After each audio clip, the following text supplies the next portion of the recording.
間到咗5:51咁滯啦，依家氣溫係23度，相對濕度係73%。本港地區嘅天氣預測係影響廣東沿岸嘅東北季候風正逐漸緩和，同時一道雲帶覆蓋住該區。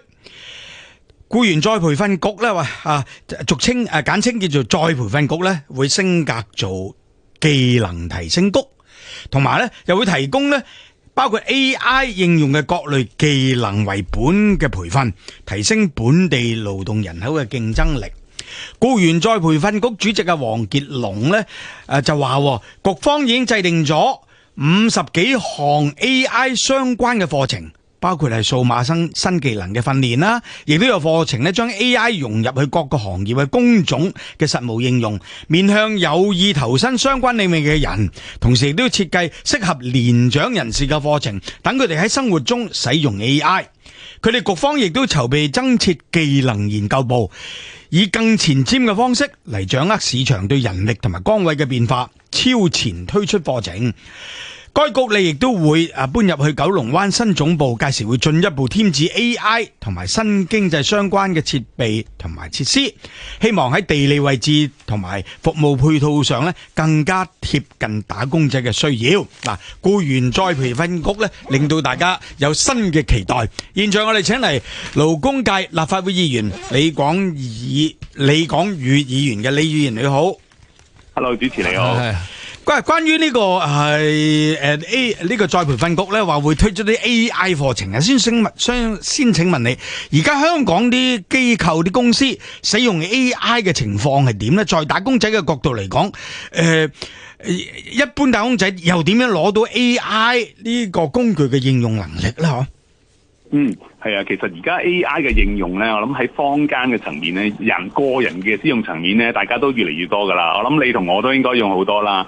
咁喺機構上層面咧，我相信就算個機構咧冇話好特別要求每個員工用 AI 咧，佢哋都已經好醒目地，好多文職嘅職員啦，都已經開始用緊自己手機上嘅 AI 啊，或者自己喺個電腦入邊嘅 AI 嘅工具咧，去幫佢去做呢啲嘢。咁所以咧，我哋見到話再培訓局即係未來嘅技能提升局啦，佢要做呢個嘅轉變咧，其實係一件好事嚟嘅。我簡單分享少少啊，因為喺過往咧，其實都有好多唔同嘅班咧喺ERB 嗰度咧係要去成立。咁過往成立一個新嘅班咧，係可能係需要9個月至1年咧，我哋先可以話呢個班個架構，即係個資歷架構咧係要達到咩嘅層面。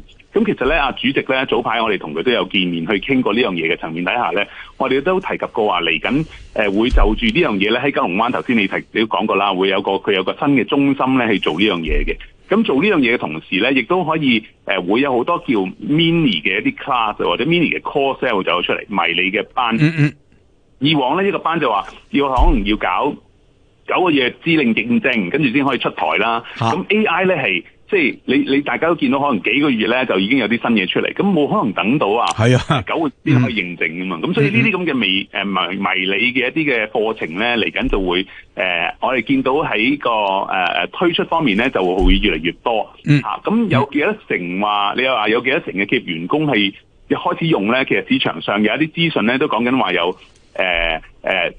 生產力促進局啦，都曾經有做過話係有接近88% 嘅企業嘅員工咧喺個受訪嘅情況之下咧，都回覆咗，其實佢都用好多呢啲軟件，無論做客服啦、做數據分析啦，或者係啲市場嘅推廣。咁所以我哋見到未來呢方面嘅再培訓局嘅一個轉變咧，係貼合緊市場嘅需要啦，又或者香港嘅需要啦，甚至乎係成個國家嘅大方向咁樣嘅。你哋工聯會呢，早喺2024年呢已經係推出一啲不限學歷嘅 AI 人工智能課程嘅。點樣編製呢啲課程？你哋嘅經驗係點呢？嗱，邊一類嘅工友係最中意呢啲課程嘅？有冇一啲成功嘅例子俾我哋見到工友轉型或者提升咗佢嗰個嘅揾工嘅能力嘅咧？我哋而家都係做緊呢一方面嘅調查，所以如果你遲少少問我咧，就可以俾到呢個數據你。點解我哋做呢個調查咧？就係正我哋過往呢幾個月咧，呢啲大半年入邊啦，我哋都推出咗好多唔同嘅 AI 嘅班。我哋喺唔同嘅行業工會入邊咧都有做呢個班，而且場場都係爆滿嘅。咁所以咧，我估我哋嚟緊咧會同再培訓局啦，即係技能提升局咧，會有更加多嘅合作。等佢哋喺推呢啲嘅 AI 班嗰陣時咧，我哋要俾多啲嘅經驗佢啦，等佢知道話原來有邊類型嘅班我哋過往開過，其實呢啲嘅迷你班咧係嚟緊變咗出去就變咗迷你班啦嚇，咁就會有更加多嘅市民其實會有興趣，即係幫到佢咁樣咯。咁但係就頭先你講啦，有幾多個呢啲嘅班最後尾真係幫到佢哋去轉型嘅咧？我哋而家做緊呢個調查之後，可以再提供俾你嘅。係再培訓局就強調咧，傳統嘅課程係唔會取消嘅，反而係加入一啲AI 嘅元素咁樣嚇，例如係廚藝課程就會涵蓋智能炒菜機嘅操作，咁啊呢個例子好明，好有即係參考性啊！咁你支唔支持呢個所謂叫技能為本嘅轉型方向咧？其實我哋見到個市場上嘅一啲嘅轉變咧，都真係陸陸續續咧有唔少嘅企業都開始。但係我舉個例子咧，就係物業管理。其實物業管理咧，過往就可能要用好多唔同嘅方法咧，先可以睇到一啲外牆啊，有冇漏水啊、滲水情況啦。咁其實物管公司都真係開始應用緊呢一啲嘅無人機嚇，咁啊我哋去做一啲樓面嘅一啲嘅檢測。咁我估呢一類型嘅工種咧，真係會越嚟越多，同埋我哋都見到個市場上有越嚟越多嘅企業咧，都希望係同無論同我哋工聯會啦去查詢啦，有冇得一齊合作咧，去搞多啲培訓俾佢嘅職員。李議員咧，時間嘅問題咧，我好快問一個問題啊！再培訓局推出 AI 嘅應用課程，你哋亦都好快喺各個行業裏邊去積累一啲經驗。依家做緊呢個調查研究咧，都係超前嘅，而家係做啱嘅。不過我想講咧，內地喺呢方面咧，其實做嘅功夫，我覺得仲超前過香港。嗱，佢做咗啲乜嘢咧？我想講咧，你就話講咗幾個問題，我覺得好關鍵嘅。因為你上完啲課程之後咧，就梗係要拆牆鬆綁，唔好搞幾個月啦。咁另外又要掛落去資歷架構嗰度啦，係咪？係嚇。